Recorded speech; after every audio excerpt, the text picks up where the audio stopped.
Hi folks, it's Steve here and welcome to the 12th devlog for Project Hestia, a base building automation strategy game that I'm working on in my spare time. As you can probably guess, I've done a lot of work on the visuals of this, in creating some new models and adding some new packages.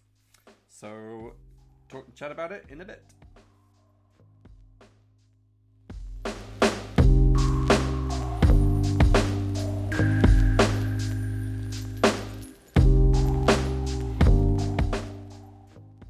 This week, a group of friends and I have taken a trip down to Moon's Clint in southern Shetland, and it's a really nice area. So we've been working during the day, taking our laptops and sitting around the dinner table and all being very productive, and then in the evening hanging out, playing board games and going for walks in the countryside.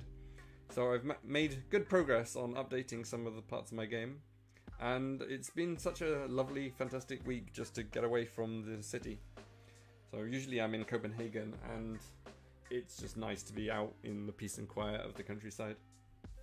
So the first thing that I did is added a asset off the asset store for doing the trees, the bushes and the rocks. This is a asset pack called Azure Nature Pack. It came up on Reddit and I thought it just looked really beautiful, and it's fairly cheap and easy to put in the game. So I did do some changes to get this to work. So the shaders didn't work with dots, so I changed some lines of code in the shaders. And also with the spawn settings, previously for the spawn settings for the tree, it was only spawning one type of tree. So what I've actually done in here in the inspector is now that there's a list of prefabs, and it will choose randomly between each prefab which tree it should be. So when it's looking at populating the forest, it will randomly select one of these and then use the rotation and height limits and other type things to determine where it looks good.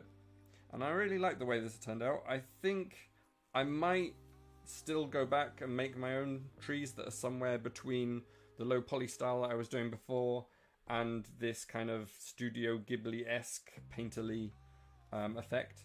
So I'm trying to find like a unique art style for this game, but this is a lot more pretty in my eyes, so I'll be going further towards this. The next thing I worked on, well, continuing the whole re-skinning and adding new visual style to the game, is I updated the robot to this little cute guy.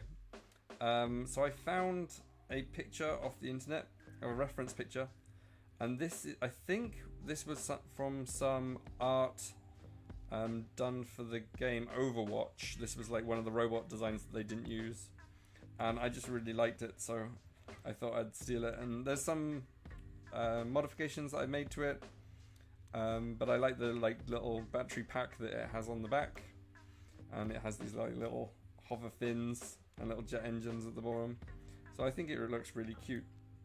And here you can see him in game. So he's got a little glowing battery at the back, and I think he fits really nicely into the art style. So I've been trying to keep everything to the same palette, and it's actually a really good tip to make sure that all the trees and the grass and the robots and everything is from a consistent color palette. So no matter what you do, it still looks good, and then they still look like they fit together. And I love his little eyes. I need to put some, give him a little animations and add some some particle effects coming out of him.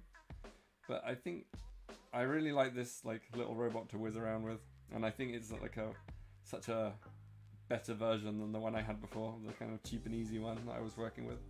And it does make a big difference, gives it a little bit of personality, I think. After that, I was on a bit of a Blender roll, so I created two new models for buildings.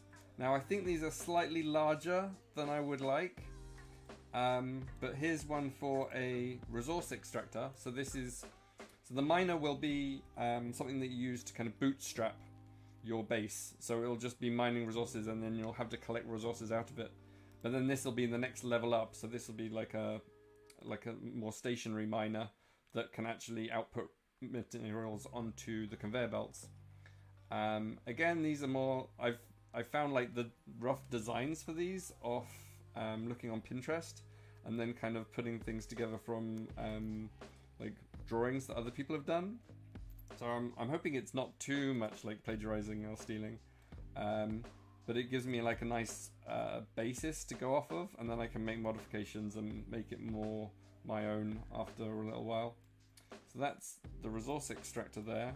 So it's got like things that come off into the ground, and then like a big central column that's like where the drill should go down, I guess.